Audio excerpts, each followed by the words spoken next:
Então, agora no microfone. Boa tarde a todos, muito obrigado aí pela presença. Nós vamos dar sequência aos trabalhos de hoje com a última palestra desta tarde, que vai ser proferida pelo Marcos Prado Troijo, que é diplomata, sociólogo, diretor-geral do Jornal do Brasil e, sobretudo, um estudioso de novas plataformas de mídia, de novos caminhos que os jornais terão que trilhar para se manterem e sobreviverem. Hoje em dia, na verdade, o mundo é manutenção e sobrevivência. Então, ele vai falar sobre as novas mídias. Terminada a palestra, que será de em torno de 20, 30 minutos, teremos as perguntas de estilo. E depois, aqueles que quiseram, a editora Americanas, né? Aduaneiras, estará oferecendo o último livro do autor, do Marcos Troijo, que se chama Tecnologia e Diplomacia.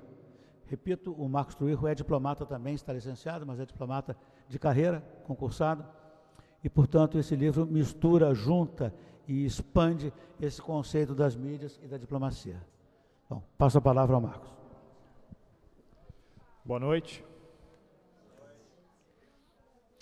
O título desta palestra é Sociedade em Rede, o Homem na Era das Novas Mídias. E nós estamos também no ano da França no Brasil. Então eu vou falar sobre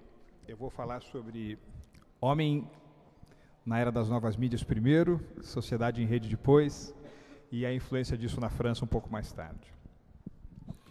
Imaginem vocês que nós conseguimos pegar uma máquina do tempo e nos transportarmos até o final do século XIX. A única maneira de se ouvir música era a forma presencial. Era estar na presença de uma orquestra sinfônica, de um conjunto de câmara, de um músico na execução de um único instrumento. No entanto, um avanço tecnológico permitiu que se registrasse, num primeiro momento, no gramofone, o som harmonizado, ou seja, a música. Então, ali nós já temos uma primeira passagem de algo que era uma não mídia para algo que era uma mídia. Só que aí esse fenômeno do gramofone é também substituído, décadas mais tarde, pelo fenômeno do disco de rotação. Para o gramofone, o disco de rotação foi uma nova mídia. O disco de rotação ganha sofisticação e se torna aquilo que nós chamamos de long play. O long play em relação ao disco de rotação foi uma nova mídia. Só que aí nós temos nos anos 60 e nos anos 70 o aparecimento da fita cassete. A fita cassete foi para o LP uma nova mídia.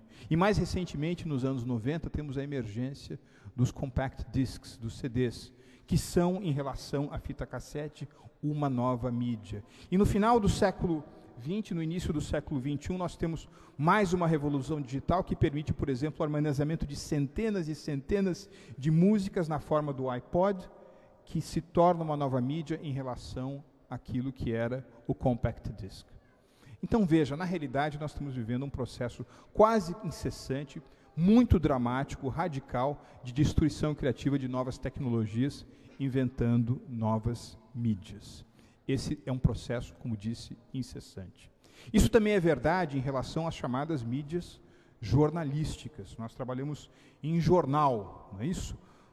No marco do Renascimento, no marco de todas aquelas inovações que aconteciam nos séculos XIV, nos séculos XV e nos séculos XVI, nós tivemos o aparecimento definitivo da imprensa. A imprensa levou aos jornais, os jornais trouxeram as notícias por meio das revoluções tecnológicas nesses últimos 25 anos, têm migrado do papel para a internet. A internet é a figura, sobretudo, do computador pessoal. O computador pessoal virou um mecanismo portátil chamado laptop, e o laptop está cada vez mais se tornando o nosso próprio telefone celular.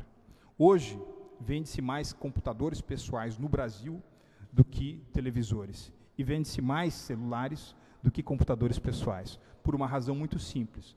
Os celulares se tornaram computadores pessoais e se tornaram também televisores. Esse mundo, esse homem das novas mídias, é um homem tão diferente que a sua própria sociologia, a sua própria maneira de interagir também está mudando de uma maneira muito brutal. Eu e o Reinaldo estivemos recentemente num coquetel e conversávamos com um interlocutor que nos foi apresentado e que não tinha o seu cartão pessoal.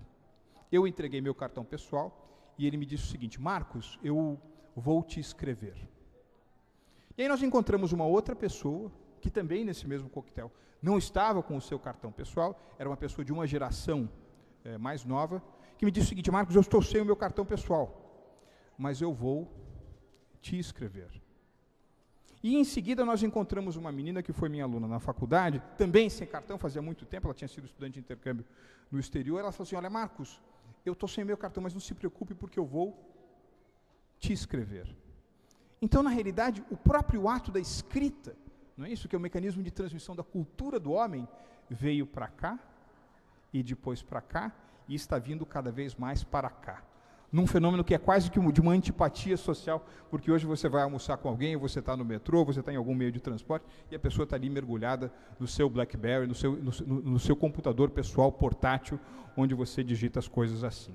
Isso leva a mudanças sociais muito importantes e a mudanças econômicas também.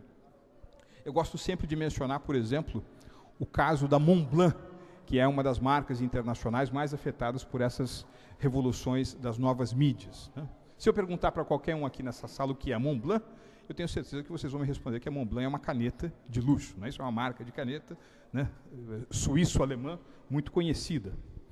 Só que vejam, um dos efeitos colaterais dessa era do homem nas novas mídias é que nós cada vez manuscrevemos menos. Nós cada vez mais utilizamos, né, o computador ou o celular para transmitir o nosso texto escrito. O que traz também subprodutos muito curiosos. Por exemplo, percebam como a letra das pessoas está ficando feia. Não é isso? Passe um bilhete para alguém em manuscrito e você vai ver que você não entende aquilo. Acho que é uma espécie de vingança dos médicos, né? Hoje nós todos somos médicos com aquelas letras horrorosas. Se você está na direção de um negócio, como é o caso da Montblanc, você vai pensar, bem, se eu ficar nas canetas, eu seguramente vou deixar de existir, porque as pessoas vão comprar menos canetas. O que fez uma empresa como Montblanc, por exemplo?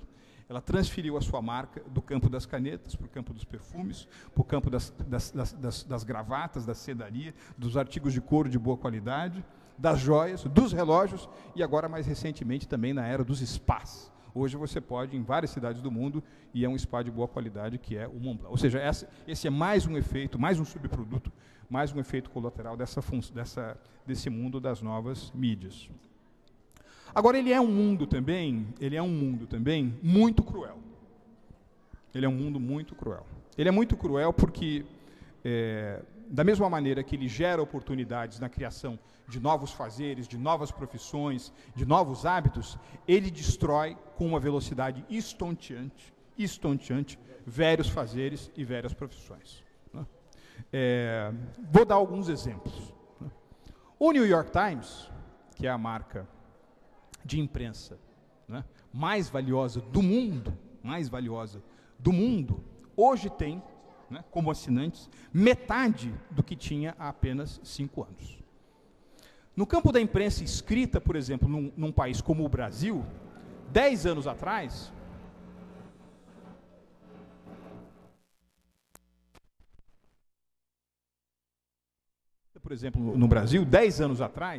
o maior jornal do país em circulação, que é o jornal Folha de São Paulo, tinha num domingo, tipicamente, 1.200.000 exemplares, para um país que tem 180 milhões de pessoas. É muito pouco se a gente levar em consideração que 10 anos atrás também, um país como o Japão, que tem 120 milhões de pessoas, tem em seu principal jornal de circulação, 8 milhões de exemplares.